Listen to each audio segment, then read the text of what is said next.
I wanted to kind of delve into your studio too. As you had already mentioned, you're really passionate about teaching. You take it really seriously, but you seem like a very fun teacher too.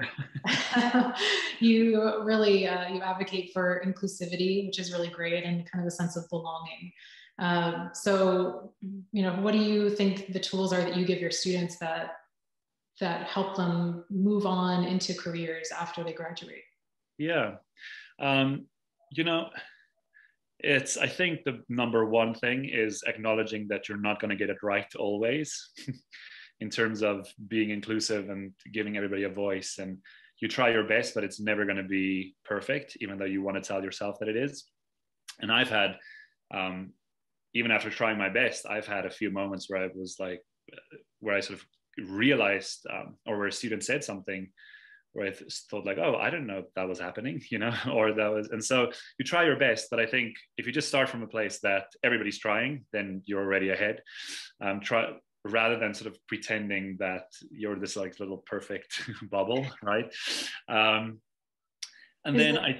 is it hard to balance though, that sense of like fostering community and support and demanding excellence? I think that's hard.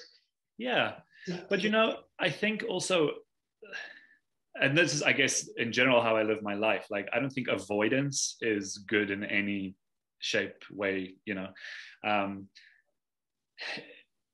think if you sort of avoid uncomfortable topics, or then it actually amplifies uncomfortable topics, and so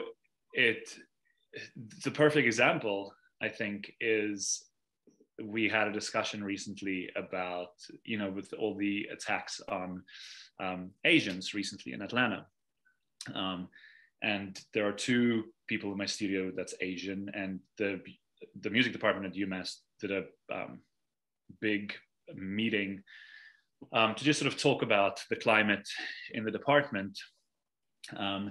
And something one of my students said that really is that I'm still sort of mulling over, is how she said it's really painful when somebody, programs an entire program of BIPOC composers, but then in a social situation, when a microaggression arises, then they don't stand up or speak up for the issues that they believe in, right?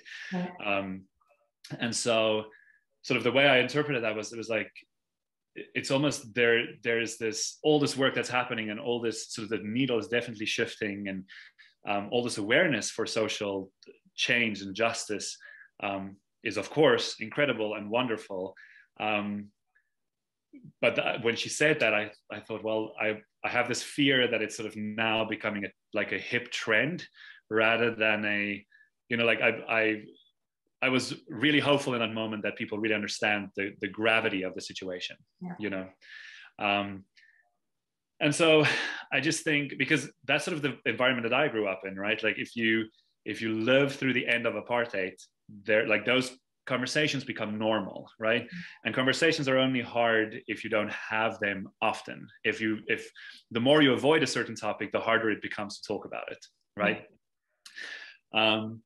And so I guess my answer is like, how do I foster that? Is like, it's not that every studio class we talk about race, but I do want to, I do encourage, like when my students play in studio class, they have to talk about the composer in detail, right? And so let's say, for instance, somebody talks about a composer of color, like just saying this is a composer of color is not going to cut it for me, right? Like, I really want them to sort of talk about their background, where they came from, what, that it becomes more of a normalized topic.